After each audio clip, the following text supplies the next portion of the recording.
Hi, I'm Brian Melsheimer. I'm the Vice President of the Real Estate Appraisers Association Sacramento chapter. I'm a certified residential appraiser located in Nevada County, California. The appraisers that make up REAA wanted to put together this video to keep our members and fellow appraisers up to date during this challenging time. REAA is made up of independent appraisers who are working through this crisis just like you. Typically, our organization has monthly meetings and classes for CE credit. Right now, we're working hard to see if we can have some sort of online web-based courses so the appraisers can still get their CE.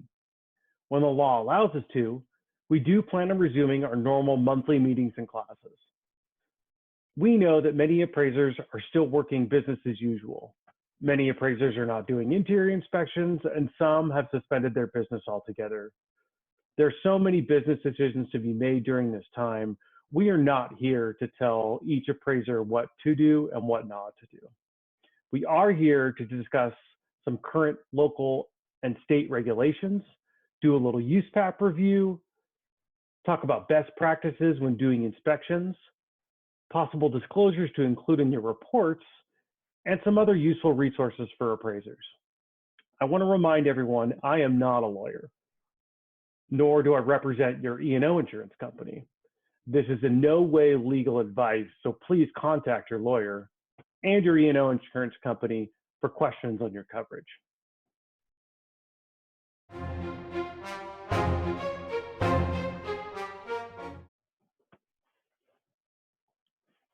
On March 20th, California's governor issued a stay-at-home order, which basically stated that non-essential businesses had to either work from home or close, while essential businesses could stay open.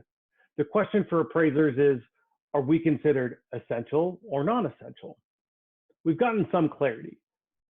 On March 22nd, the Department of Treasury issued a memo stating that the financial services sector is considered essential.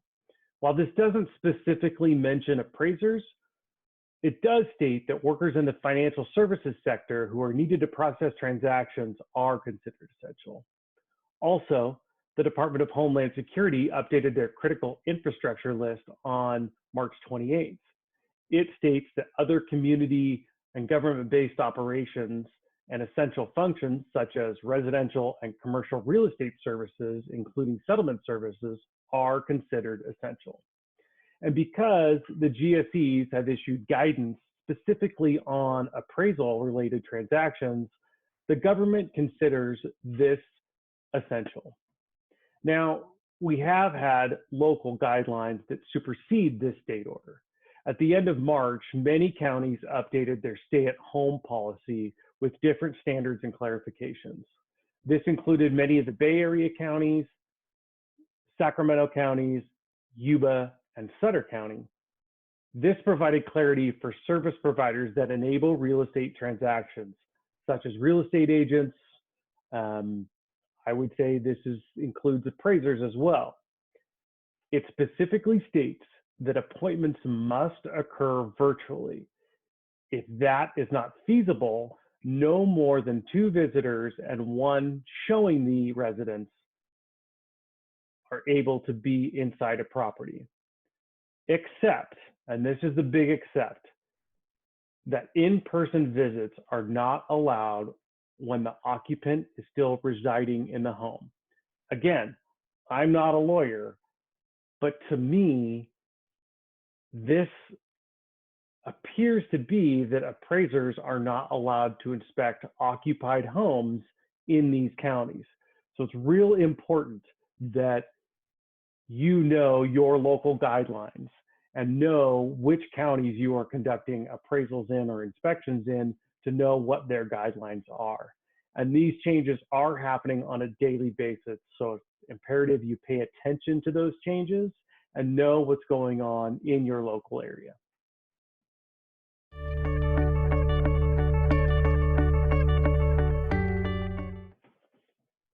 Now let's do a little USPAP review. USPAP actually issued a reminder Q&A on March 17th. The question was, are appraisers required by USPAP to perform interior inspections during a national health emergency?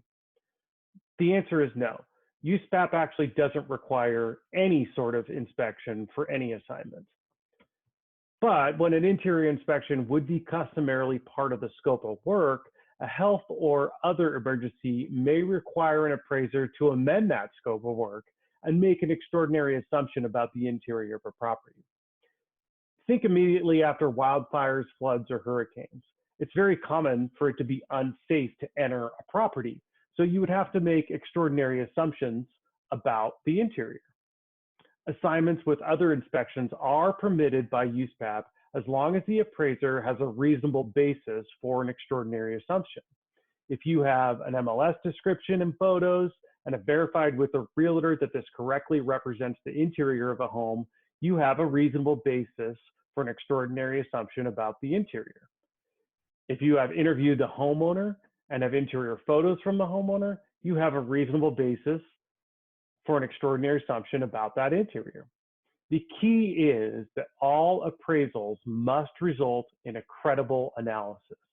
So if you have evidence, some sort of evidence about the interior of that home, that makes your report credible.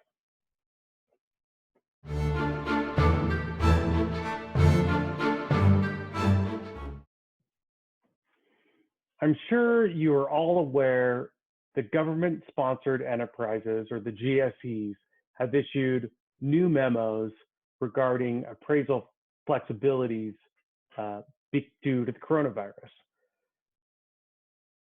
The Federal Housing Finance Agency, FHFA, which is the governing body over Fannie Mae and Freddie Mac, issued a memo on March 23rd. Fannie Mae issued a lender letter and Freddie Mac issued a bulletin on the same day regarding appraisal flexibilities. Fannie Mae has also issued their FAQs, which they've already updated and will continue to update, that offer more guidance for their loan flexibilities.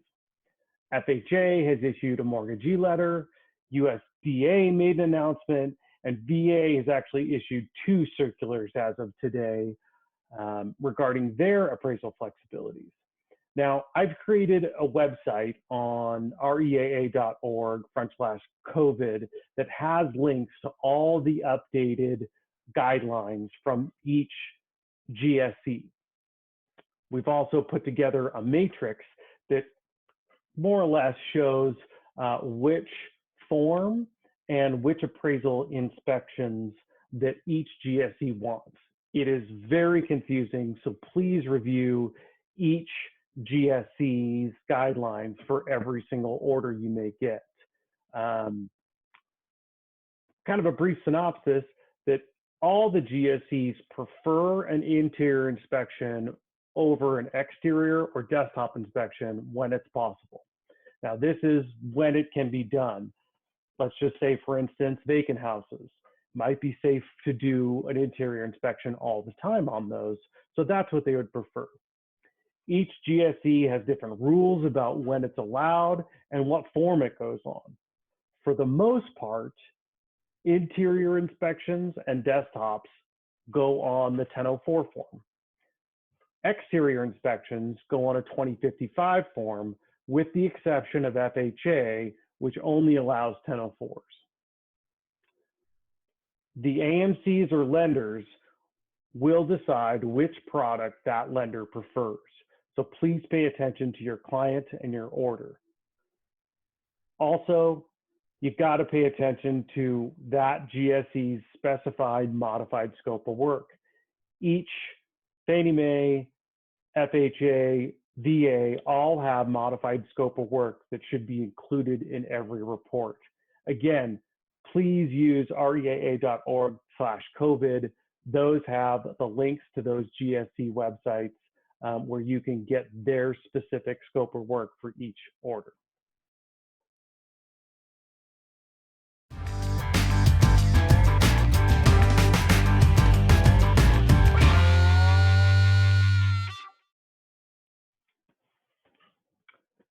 If you are choosing to do appraisal inspections, there are some best practices that you can do when completing interior inspections. Before you get out there, when you're setting the inspection, I think it's important to reassure the homeowner or borrower that you are not sick, that you'll be taking special precautions in the assignment to make sure you're not spreading germs, and to ask if they notify you if someone in the house does get sick before you come out there. When you do get out for the inspection, I would again ask if anyone in the house is not feeling well or has been sick. Highly recommended you wear disposable gloves, some sort of breathing mask, disposable booties. People are wearing face shields. A lot of people are wearing using so much hand sanitizer before and after the inspection. It's helpful to ask the occupant to turn on all the lights for you, open doors, maybe wait outside or in the garage while you're doing your walkthrough and taking pictures. Those are things that are going to help you minimize spreading germs. When you're out and about, it's also helpful to keep a copy of the Homeland Security memo that was issued on March 28th that states the financial services sector is part of the essential group of people. Just in case you're ever asked by any law enforcement what you're doing, you do have that. You might want to keep a copy of your appraisal license with you too, to show them that you are considered essential.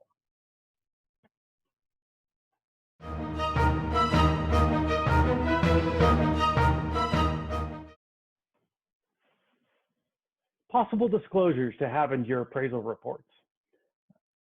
I've listened to 2 webinars from Peter Christensen with the Christensen Law Firm. He's also found at valuationlegal.com. He has had some really good legal advice for appraisers on what to include in your reports. The first one is a general COVID-19 disclosure. He suggests doing this in every single report that you deliver. It basically discloses that we are having a major issue, that the report was developed during a time of major national emergency. You might need to customize this on every single report, but the point is the reader, if they pick up the appraisal 2 years from now, they'll be able to realize right away that this report was developed during this time. I've been updating my statement about every 2 weeks, trying to customize that with current market conditions. Another disclosure he recommends is amending a disclosure that you've amended the Fannie Mae or Freddie Mac form. Although they've issued new scope of work, modifications, certifications, it's nice to have one general disclosure that states, hey, I'm doing this at the discretion or at the guidance of Fannie Mae, Freddie Mac, FHA, VA, your GSE. Another disclosure that is a clarification on intended user that he has said that really should be in all lender appraisals, that specifically states the intended user of reports for financing, for lending purposes, is not the borrower or homeowner. It is the lender. This should really be in all of appraisal reports. The last disclosure that he strongly suggested was a disclosure or extraordinary assumption about using third-party photos, that they accurately depict the subject property. And if they don't, that might discredit part of the appraisal. So it's up to you whether you think this is a disclosure or if an extraordinary assumption is needed. But Peter Christensen, he's actually had 2 webinars specifically on the COVID-19 epidemic and its effect on appraisers. They are free of charge, and you can find them on valuationlegal.com or on the REAA COVID resource page that I've mentioned.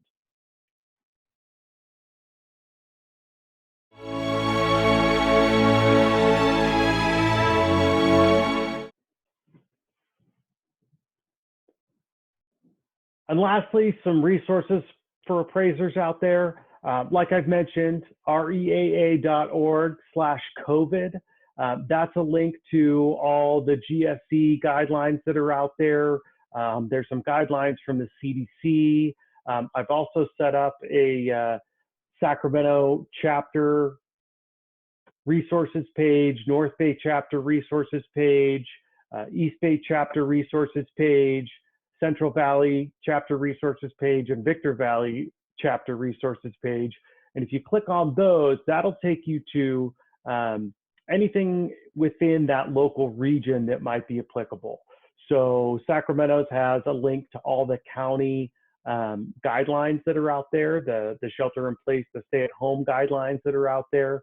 I'm trying to keep them up to date for everyone, but that should give you a good idea of what your local municipality is doing. Also, your E&O and liability during this COVID time is a concern for a lot of appraisers. Peter Christensen's second webinar goes into a lot of depth regarding the legal liability that an appraiser has and what happens if you were to get a homeowner sick.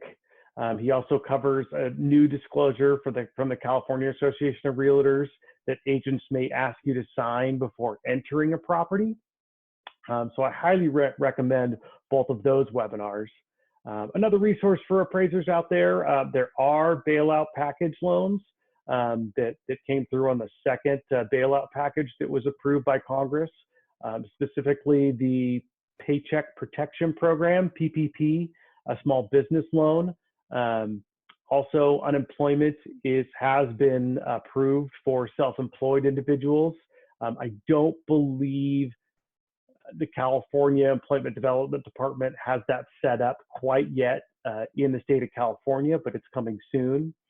There are also some state and local relief grants that are out there, so please look into those. In the future, we should have some more REA-sponsored videos and webinars. Right now, we've got scheduled What's New in the New Realist webinar. That's with Melissa from MetroList. That's scheduled for Thursday, April 16th. That's free of charge. You should be able to sign up with that. I'll put a link to that on our COVID webpage. We're also going to be having a video on how to handle changing market conditions with Ryan Lundquist. We hope to have a virtual roundtable with some local realtors and hopefully more. I wanted to thank everyone for watching the video today. I hope everyone stays healthy and safe.